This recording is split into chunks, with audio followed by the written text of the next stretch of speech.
7 signes qui caractérisent un prophète. Premier point. Dieu ne fait rien sans avoir révélé à ses serviteurs, les prophètes, ce qu'il compte faire. Ça veut donc dire que le prophète reçoit de Dieu des révélations que d'autres ne reçoivent pas. La vie du prophète est marquée par des révélations particulières que Dieu lui donne. Deuxième caractéristique, extrêmement importante, écoutez-moi bien. Tu reçois des confirmations au sujet du prophétisme dans ta vie, au sujet de ton appel au prophétique, du don prophétique, ou si tu es appelé au ministère prophétique, à ce sujet. Extrêmement important à l'heure où il y a tant de ministères autoproclamés. Dieu n'est pas dans l'autoproclamation d'un ministère. Dieu est dans la reconnaissance par le corps et par les pairs d'un ministère et particulièrement d'un prophète ou d'une prophétesse au milieu de son peuple. Je vous donne un exemple. L'apôtre Paul reçoit des révélations extraordinaires. Il tombe de cheval sur le chemin de Damas, rencontre Ananias, etc. Et ensuite il part en Arabie, dans son désert personnel où il rencontre le Seigneur, il reçoit des révélations exceptionnelles de la part du Seigneur Jésus-Christ. Qu'est-ce qu'il fait à son retour? Il va voir les pères de l'Église. Il va voir les ministères reconnus. Il va voir les colonnes. Les colonnes de l'Église aujourd'hui encore. Dieu a des colonnes. Et dans ton Église, Dieu a des colonnes dans ton Église. Donc il y a des gens que Dieu a oint et établis, des ministères, qui doivent être les premiers à reconnaître que Dieu a fait de toi un prophète ou une prophétesse. Et cette reconnaissance doit être confirmée et reconfirmée. Parce que c'est Dieu qui lève un prophète ou une prophétesse et ce sont les autres qui discernent et qui reconnaissent en toi le prophétique. C'est ce que nous dit également l'apôtre Paul quand il dit que quelques-uns prophétisent et que les autres jugent. Le prophétique est tellement puissant, influent, que nous avons besoin de confirmation, de gardien, dans le bon sens du terme. Parce que le prophétique, dans la pensée de Dieu, est un outil de construction massif.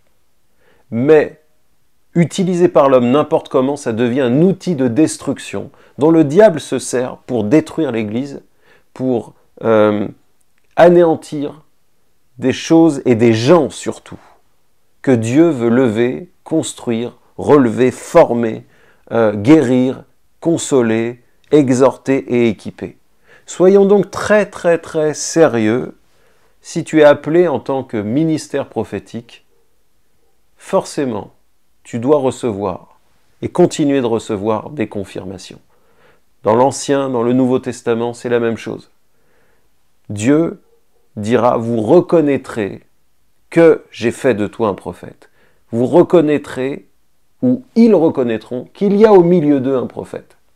Donc ce n'est pas lui qui s'autoproclame, c'est juste parce que il manifeste le prophétique, un ministère prophétique, et que le prophétique parle pour lui. Bien.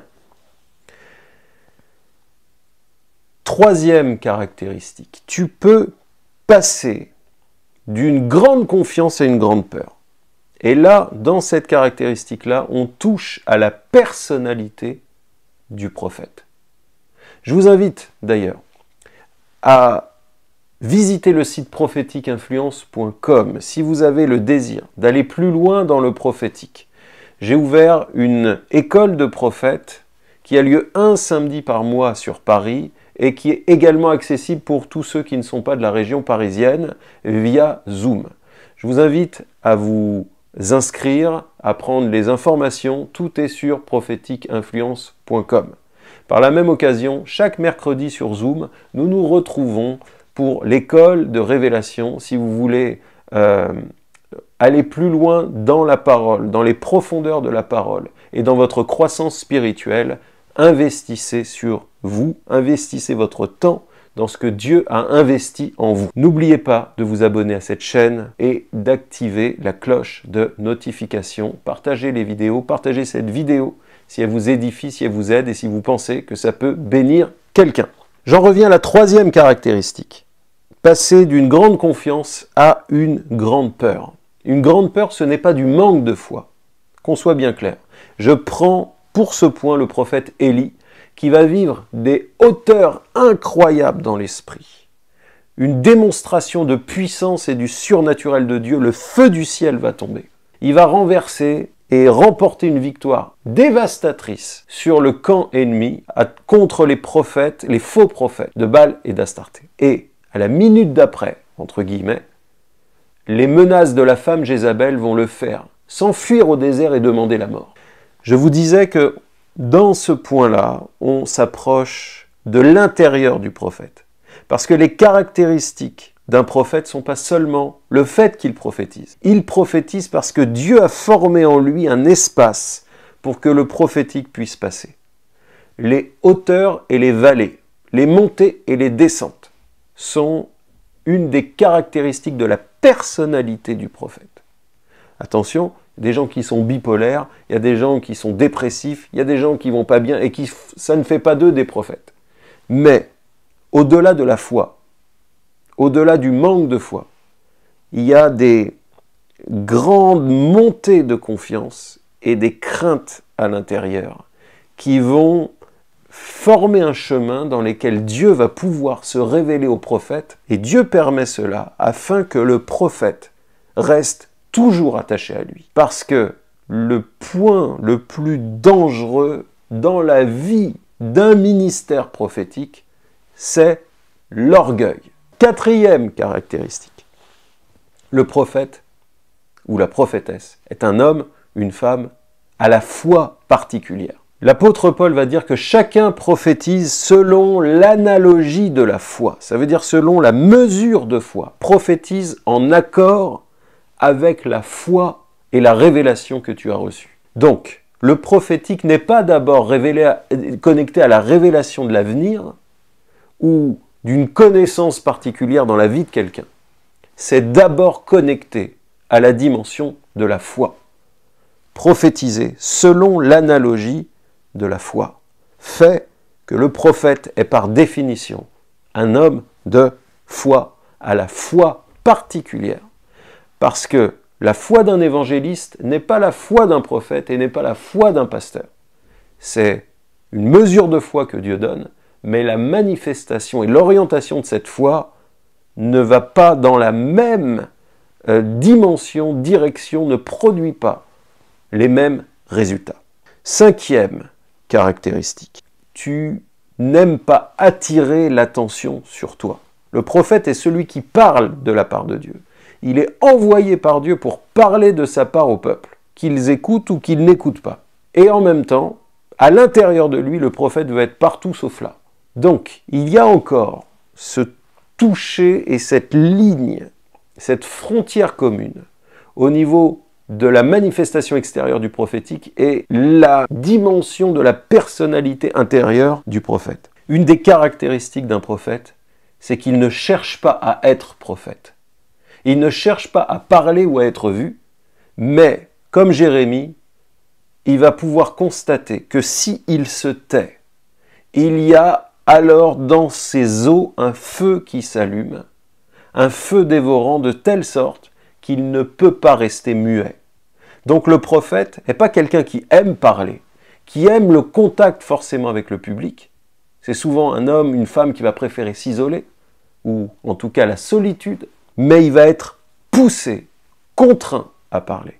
Sixième caractéristique, parole de connaissance et de sagesse. Le don de parole de connaissance, don de parole de sagesse, don de prophétie, ce sont les éléments qui se manifestent avec récurrence dans la vie d'un ministère prophétique. Tu vas sortir, tu vas discuter avec quelqu'un, et puis très vite, tu vas voir que la personne est touchée en profondeur, comme si tu voyais à travers le voile. Tu vas aborder certaines choses naturellement qui vont être des choses profondes et cachées dans la vie de la personne. Cette récurrence, je ne sais pas si ça arrive une fois par an ou une fois tous les mois ou tous les 3 mois. Il y a une récurrence à chaque fois. Tu peux blaguer, tu peux parler sans trop réfléchir, et à chaque fois, ça fait mouche, chaque fois, ça touche d'une manière particulière dans la révélation d'un élément ou d'un point dans la vie de la personne à laquelle tu t'adresses. 7e caractéristique, ce que tu dis se produit. Dieu veille sur sa parole. Comme il est dit de Samuel, Samuel ne traitait pas la parole de Dieu avec légèreté. Il était attaché à l'Éternel. Et alors, Dieu était attaché aux paroles qui sortaient de la bouche de Samuel. 8e caractéristique. J'avais dit 7 signes, mais je veux en donner un de plus pour que vous compreniez qu'il y en a beaucoup, beaucoup, beaucoup plus. J'en ai noté plus d'une 50aine, dont certains pourraient être l'objet d'un enseignement à eux tout seuls. 8e caractéristique, tu aimes le prophétique et tu aimes les prophètes. Tu aimes l'atmosphère prophétique. Tu aimes les personnalités prophétiques. Je tiens vraiment à être au clair là-dessus. Parmi ces caractéristiques, il y a plein de gens qui ne sont pas prophétiques qui vont pouvoir se retrouver là-dedans. Je tiens aussi à attirer l'attention sur le fait que quand on veut entendre quelque chose, on arrive toujours à l'entendre. On arrive à tordre les choses pour pouvoir avoir raison. Donc soyez bien vigilants. Je vous ai donné 7 caractéristiques, je vous ai dit que j'en ai noté plus d'une 50aine. Celui ou celle qui est appelé au ministère de prophète les rassemble tous à l'extrême. Donc, s'il vous plaît, prenez cette vidéo comme un déclencheur d'envie d'aller plus loin dans le prophétique. Et pour ça, prophétiqueinfluence.com, vous trouverez le nécessaire pour aller plus loin. Je veux terminer maintenant cette vidéo par un enseignement qui va vous simplement, qui va être un type même de ce avec quoi on commence dans l'école de prophète. Ésaïe 29:10 nous dit « Car l'Éternel a répandu sur vous un esprit d'assoupissement, il a fermé vos yeux, les prophètes, il a voilé vos têtes, les voyants. » L'hébreu fait une distinction entre les prophètes et les prophètes voyants. Il y a 2 mots pour ça. Le prophète générique, c'est le nabi, le prophète voyant, c'est le chosé. Il y a donc une nuance voulue par Dieu, voulue par l'Esprit de Dieu, que l'on retrouve dans l'Écriture, et des caractéristiques spécifiques aux deux. Le roi David était entouré de prophètes et de voyants. Comprenez bien ce premier point. Dieu n'en met pas un plus haut que l'autre, ne fait pas de compétition entre les deux, mais au contraire, il faut les deux pour que la révélation soit complète.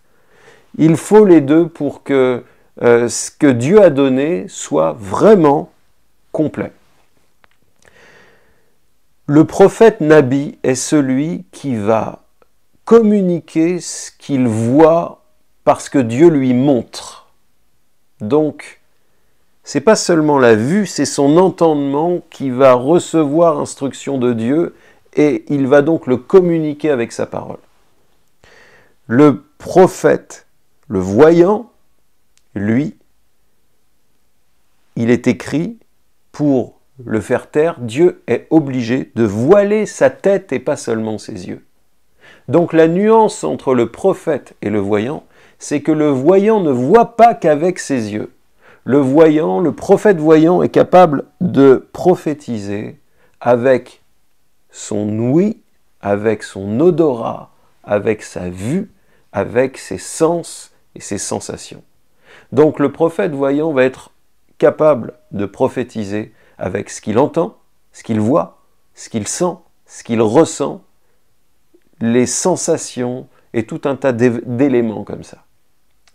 Il y a donc 2 niveaux, 2 manifestations du prophétique. Et c'est ce que l'on découvre dans l'Écriture. Donc vous saurez que le mot voyant, c'est pas simplement quelqu'un qui voit avec ses yeux, c'est quelqu'un qui va pouvoir percevoir et utiliser tous ses sens au service du prophétique. Il y a beaucoup plus que ça à dire, mais je m'arrête là pour cette vidéo. Que le Seigneur vous bénisse.